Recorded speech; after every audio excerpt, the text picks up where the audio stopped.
Our attention now is focused on the benefits derived from the application of the principle of division of labor. Number one is time saving. By breaking down the production process into stages, it will help reduce the time consumption, because many individuals are now engaged to produce the good. But in the case whereby there is only one single individual producing the good, then it will take that person long time before they finish. For example, in the case of meal serving, or let me say restaurant, even though the second example may be well understood by you. So by restaurant, I know what will come to your mind is an established area in which you see people going there, being served the meal they like. But in this case, the person that has the intention to operate a restaurant may start as small as possible. For example, he may even be cooking the food themselves, bringing it out, serving people at the same time. So if it can take that person 5 or let me say 3 hours to cook the food and serve people, but after some time, he now grows the business to another stage, or he now takes the business to another level in which he needs to hire many people, because he discovered that the demand for such good, that is the meal, is much in the market. That means many people are coming. So he knows that he has to bring another person to help him, or another individuals to help him. So by doing that, he is applying division of labor, because he's not himself now producing the meal.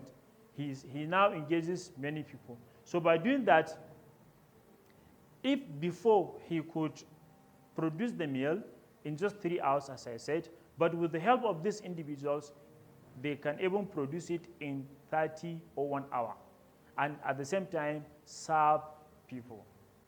Okay, for example, if a person, for example, a woman, wants to engage in the business of hairdressing, so she can start by doing it herself alone, without necessarily opening a shop. He can even do it at home. But after some time, she now grows the business to another level, so she can even open a shop. So by opening the shop, many ladies may come, especially during some festival, like during Salah or Christmas. So as many people are trooping to dress their hair, to take care of their hair, then the woman will realize that she has to employ many people so that they can help her deliver the service to these people as in a short period of time. So by doing that, it will help her by applying the division of labor, by hiring many people to save the time. If she can take care of, or she can dress the hair of one woman in 30 minutes, she can dress the hair of a woman in 1 hour. But there are many, for example, there are 5 ladies waiting for her. So that means it will take her 5 hours to finish their hair, to finish their head. But with the help of another woman, she can reduce the time by applying division of labor. Now, the next advantage of division of labor is it reduces fatigue. As I gave you the example of hairdressing, if the woman is doing it herself without employing another person, despite the fact that the demand in the market is rising, then that woman will develop the sense of fatigue. Her strength will be reducing over time, to the extent that she may even feel not much interested in doing the job. But with the help of others, even if she is sick, that people will help her carry out the work. Now, the next benefit by applying this principle is that it increases productivity. That means the job you can perform yourself compared to another people, then before you know, it will contribute towards producing as much product or as much good as possible. But if it is only produced by only one person, then the productivity will be low. But this does not mean to keep hiring many people, keep adding many people. Because if you keep adding many people without taking care or without looking at your equipment, it will be to some extent that you will be hiring people, they will be sitting down, they will not have enough work to do. And this will instead of helping the business, it will not help it.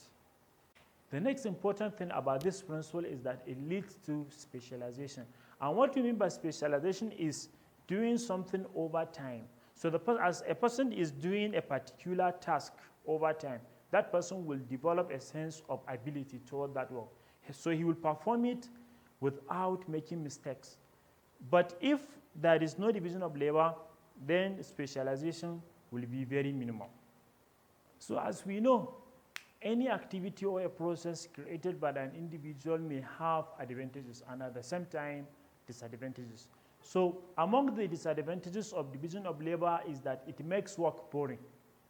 So as an individual is engaged to perform one particular task over time, that work will be boring to him without changing it to him. For example, as we have seen in the case of bakery, we see that the bakery will be broken down into stages, like mixing the flour, molding it, cutting the pieces, taking it into oven. Now, if you are given a task, only mixing the flour, you will do it today, tomorrow, next tomorrow, 1 month, 1 year. So it will be boring and tedious to an individual person, unless people are now exchanged to perform another work. But if that is not used, then the work will be boring. The next shortcoming about this principle is it brings about immobility of labor. Now, as people develop specialization toward performing a particular task, it will be difficult for them to change that position. Even if the firm asks them to move to another stage, it will be difficult for them because they have developed or they have acquired the skill of performing that work over time or over many years. So because of this, the mobility, that is the movement of labor from one stage to another, will be restricted by the application of division of labor, which is a disadvantage. The next disadvantage is interdependence among individuals. As we have seen in the case of producing bread, if a person is only given the task of mixing the flour, only mixing, so over time, that person will be very needed by other individuals, like those that are molding. Unless the flour is mixed, those that are molding will find nothing to do. And for example, if the person falls sick, then others will wait for him to recover. That means so that will stop the production until that person recovers or until another person that has similar skills is now employed to do the work. But if the firm is wise enough, they can be substituting or they can be swapping the workers to be performing different tasks. For example, those that are mixing the flour will be given the task of molding it. After some time, will be taken to the stage of cutting it. Sometime maybe they can even be asked to take the pieces into oven. So as they perform this work, even if those that are sick, they can replace them. But in some cases, the work will be difficult for individuals to perform because it requires much competence. As in the case of engineering, if the person develops competence over many years, so if the person is sick, it will be difficult for the firm to replace him. So he is very dependent by the firm to perform the work, and this helps to make the division of labor very disadvantageous to the business. The next disadvantage of this principle is that it brings about decline in craftsmanship. That means some people, or almost everyone, has a talent, and until this talent is harnessed, the person cannot use it. Now, if the person is employed by a firm to do the work, that person doesn't know his own talent. He will continue to do that work until the end of his life or until he is retired by the company. And the company will now look for a fresh person to hire. For example, in the case of bakery, you are employed only to mix the flour. So after some time, maybe you are now retired. You are no longer working. Or even if you are engaged to perform another task, as long as you are working for the bakery, you don't know the talent that is given by God to you. So you cannot use it. Why? Because it is being used by the application of the division of labor. Now, having been informed about the principle of division of labor, we now focus our attention on yet another principle which has a relation with the one we have just concluded talking about, which is specialization. So by specialization, we mean it is the concentration on providing particular types of goods and services and relying on others to produce what one does not produce. So by looking at the society at large, we can identify individuals that have different skills. And having these different skills, they will perform them and rely on others to use their own skills and produce goods and services that these individuals need. For example, if you are an engineer,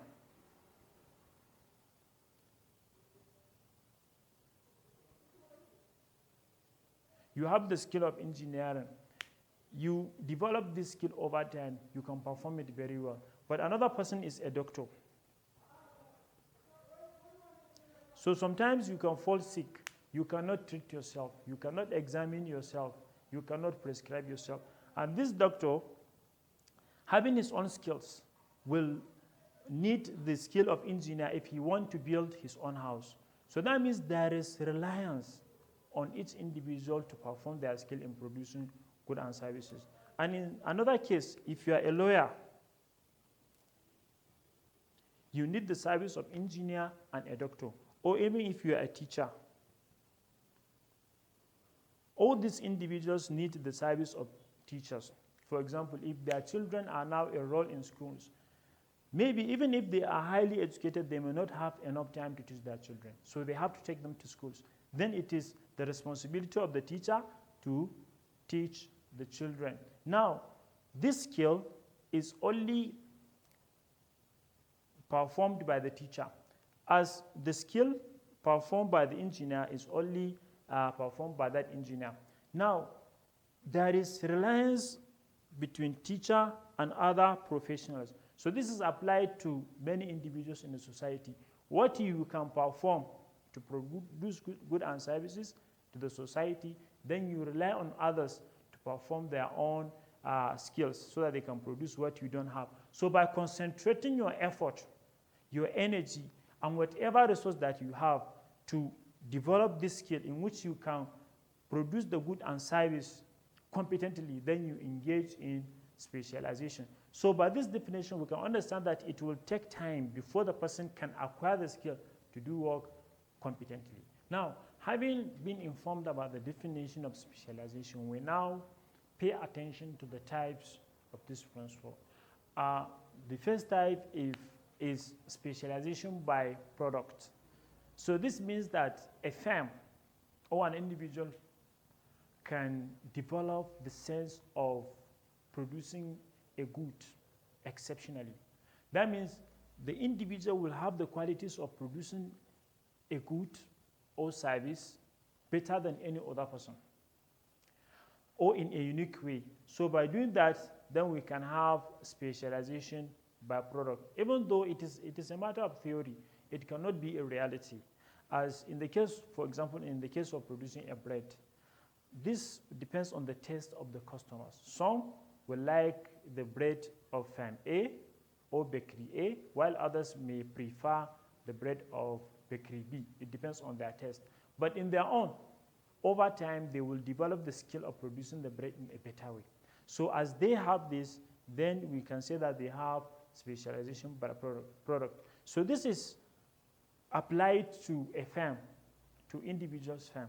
But if it is applied to a country itself, we can understand that there are some countries that have this specialization in producing a particular product than any other country. For example, in India, they have the specialization of generating or rendering medical service than any other country. So by this, we can understand they have specialization by product. Now, the next type is specialization by gender. This has to do with the customs and values of a society. In some societies, there are certain tasks that are performed by male, while female are restricted in performing these tasks. For example, driving. As you can see, in the northern part of Nigeria, driving is very restricted to male. So they will have specialization of driving, while their female counterpart, even if they like, they cannot have this specialization. Why? Because they have the gender disadvantage. Okay, the next type is geographical specialization. Now, by this it depends on the geographical location of the firm or an individual. In some cases, a given geography or a given location has the advantage of having as many mineral resources as possible. So the people that are in that area can use the advantage of using these mineral resources to produce goods and services. But in another location that they do not have these mineral resources, even if they like to develop that specialization skills, it will be difficult for them to do so. We have come to the end of today's class, where we have seen the definition of division of labor, which we say is the breaking down of the production process into stages handled by individuals depending on the capacity and the capability of a firm or an individual person, as the case may be. And we have also seen the advantages of division of labor, the disadvantages, and we also saw the factors or those things that have influence on the principle. And later on, we have seen the definition of specialization with some examples, even though very few examples. And after it, then we have seen the types of specialization, which include specialization by product, by gender, and by geography. As I said, we have come to the end of today's class, but before we close, I urge you, the viewers, to be giving us a response about whatever we are talking about here or what we are discussing. In case, if what I said is not well understood, then there is a need to make a response so that we can make improvement, we can teach better. But without a response, we can assume that whatever we are saying here is well understood.